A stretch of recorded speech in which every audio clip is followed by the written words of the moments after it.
Buenas noches, hoy en la materia de Derecho de Amparo, en la actividad número 4, vamos a presentar el tema la evolución de la Ley de Amparo de 1861 hasta 1908. Nuestro asesor, el maestro Juan Carlos Tapia Rojas, alumnos e integrantes del equipo pretor, Francisco de Jesús Linares y Arlet Vergara Morán. En la introducción, a lo largo del tiempo se ha ido adecuando el juicio de amparo, consideramos adaptándose al momento histórico y que como medio de control, como ha sido, como fue, y obviamente en modo de aplicación, un medio de control constitucional, es menester mencionar que el juicio judicial de amparo versa en el acta de reforma de 1848. Todo esto ya que en 1857 la Constitución restringía el uso del amparo, siendo así que para salvaguardar las garantías, sucede que a partir de la ley orgánica sobre el artículo 102 constitucional, el 27 de julio de 1861, pues ya se contempla, cosa que iremos explicando en consecuencia.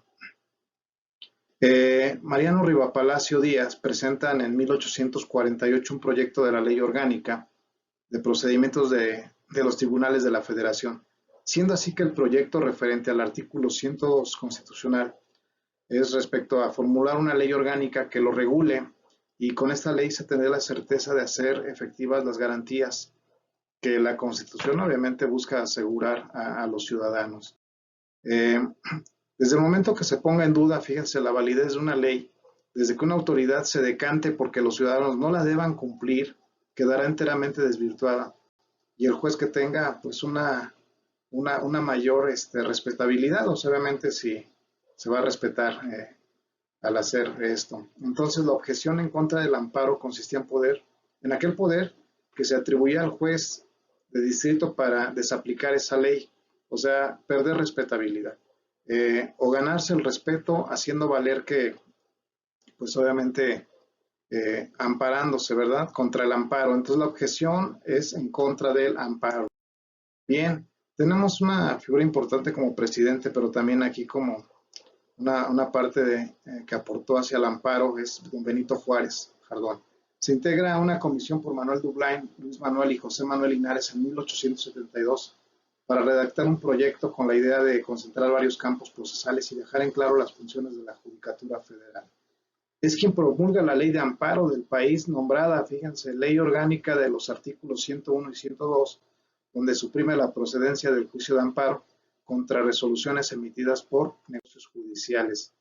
Así también, respecto de las garantías, se establece que para las garantías de la Constitución de 1857, ya que en el artículo 102 se restringe el uso de este medio procesal a los asuntos de violación de las garantías, entonces son siendo efectivas a favor de los gobernados con un recurso eficaz el 30 de noviembre de 1876 hasta el 31 de diciembre del siguiente año, dejando precedente con esto. De aquí varias reformas, pero fue hasta el Código de Procedimientos Civiles Federales expedido el 14 de noviembre de 1895, donde los artículos 45, 50 y 60 ya refieren al amparo. En el caso de 1861, pues se publica la primera ley de amparo, y esta es promulgada, esta primera ley de amparo, por don Benito Juárez.